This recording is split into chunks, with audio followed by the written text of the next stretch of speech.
That was good stuff. So I always joked around and said that I was going to ride Justin's coattails to Hollywood, that he was going to become the famous writer-director and that he was going to make movies, and whenever he got famous, he was going to have to put me in movies and make my movies and stuff like that, and I wasn't going to do any of the work. Notice the guy that's down here doing all the work. I kid. These guys, they're good. They're doing good work. They're doing things. I've done this before. I've shot video for Justin before. It's nerve-wracking. The video camera that I used when I shot for Justin was like this big, and his is like this big, but you know, it's all the same really. What On the Road Reviews is we go to the movies. I'm not going to say which theater because they don't give us any money. On the way to the movies, we talk about the movie, who's in it, what our expectations are, what do we think is going to happen. Then, on the way back, we record what our thoughts were on the movie. One of the things that kind of adds to the expense of this, since we don't have any kind of sponsors or anything, is you got to pay for your own tickets and snacks and stuff like that.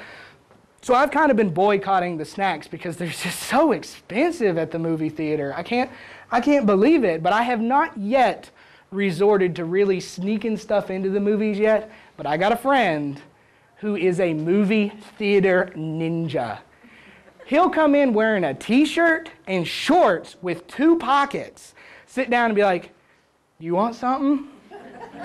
Like it's a drug deal. Yeah, what have you got? What are you holding? He'll pull out a 2-liter of Coke, a 2-liter of Pepsi, a couple of Snicker bars, a Reese Cups, a Reese Pieces, some M&Ms, and a Wendy's double cheeseburger. There ain't a Wendy's in the town we go to the movies at. I don't know how he does it. It's magic. But I get aggravated when I go to the movie theaters because of just how expensive everything is, and there's too many choices. They got so many different kinds of candies, and they got so many different sizes for everything. They got these combo packs, and I have no idea if you're actually saving money or not because I don't bring a scientific calculator with me, to where you can get this size Coke and this size candy and this size popcorn, and you can get 1 refill on the Coke and 1 refill on the popcorn, but those sizes aren't the exact same sizes as the largest where you can get a refill. I have no idea if you're saving money or not. And I cannot figure out why it is that slushies come in 2 sizes, a large and a medium. How do you have a medium as one extreme or the other in a size? In order for there to be a medium, there has to be 2 other sizes. So every time I order a slushie, I go up there and I say, "I need a slush puppy." "What size?" "The big one." "Well, do you want a medium?" I don't know. Whichever one is the biggest one is the one that I want. Because if you tell me that there is a large and there's a medium, you have given me a large or a small and lied to me about it. But there's too many choices in food everywhere that you go now. There's way too many choices. Too many combos when you go to the fast food place. Too many options when you go there. I love Subway. Please give me a check. I love Subway. And I go there because I've been dieting and exercising, trying to lose weight, trying to get into better shape. But there's so many choices. I go there after work and I go up and I say, "I want a sweet onion chicken teriyaki." And then here comes the Spanish Inquisition. "What size do you want?" "Big." "I don't know." "What kind of bread?" "White bread." I don't know. "Do you want cheese? Do you want extra cheese? What type of cheese do you want? What do you want? Double meat? Do you want vegetables? Do you want lettuce? Do you want pickles? Do you want onions? Do you want salt, pepper, oil, vinegar? What do you want? Make it look like the picture. There's a guy with a sandwich and he's like, I want to look like that guy with that sandwich. If it remotely resembles that sandwich, I promise you I will be happy. You want chips and a drink with that? Does the guy have chips and a drink? Well, I say that I like to eat healthy and I try to watch what I eat, but yesterday I succumbed to temptation. I went to KFC and I got a double down. I don't know if you guys have seen advertisements for the double down or not, but if you haven't, I will explain it to you in intimate detail. It is 2 original recipe boneless fillets with bacon, 2 different types of cheeses, and some sort of secret kernel sauce put together with no bread. You literally hold the chicken in your hand. Now, have you guys ever eaten something that made you feel like you were going to die, but in a good way? That did not happen to me. It was instantaneous regret.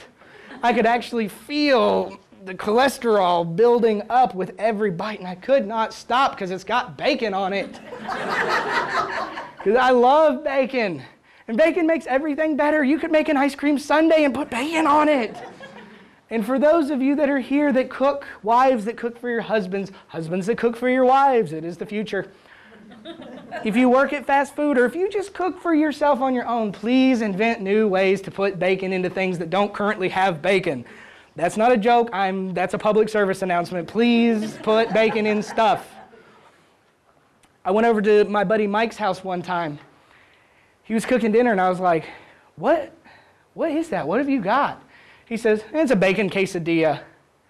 Oh, what? A bacon quesadilla. It's a quesadilla and you just put bacon in it. Why didn't I think of that? It was staring me in the face right all along. It makes perfect sense.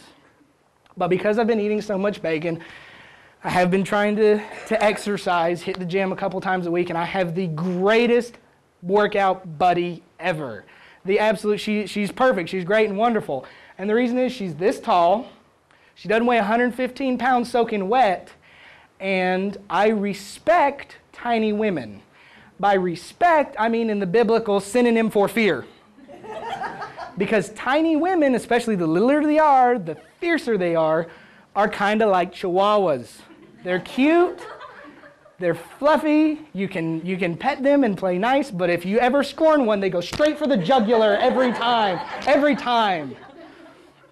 So every time that we're going, I'm running on the treadmill, I'm like, oh, please God, Bethany, please God, let us stop. She says, no, we're going to run another mile. And I'm like, yes, ma'am, we're going to do it. Okay. Like I said, tiny women, there's just something about them. The smaller they are, the scarier. And I have two bosses, John and Davia. I love them both. They're great bosses. Whenever John asks me to do something, I will do it in a timely fashion. I will get around to it and get back to whatever task that I was performing before he asked me to. Davia, on the other hand, is this tall.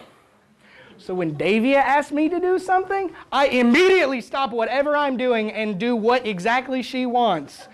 Because she's little and she almost has red hair. It's not red, but it's close. So it's a double whammy. Now one of the things though that Davia does that makes me absolutely berserk, and she knows it, it's not a big secret, I'm not revealing this, I'm going to get fired or anything, hopefully, is she wears flip-flops whenever the weather gets like this. That's the biggest thing that I hate about weather like this is the flip-flops come out. And I'm sure that there are flip-flops here tonight, but I can't see them because there's the little skirt protectors, and that's great. I cannot stand flip-flops. They're the worst footwear ever invented. Sandals are okay because sandals have the little buckle on the back so they don't make any noise when you're walking around. But flip-flops, every step you take is like somebody smacking their lips when they're eating, or popping gum, or whatever it is that your pet peeve is with every step that they take. And she's tiny and takes little strides, and she's always wide open, runs around the store going, it makes me berserk. And the other thing about flip-flops is most of the people, not all the people, but most of the people that wear them, you don't want to see their feet. Closed toes, please, closed toes. That's another reason why I can tolerate sandals. Even though you're exposing your feet, you're not drawing attention to it with this sound.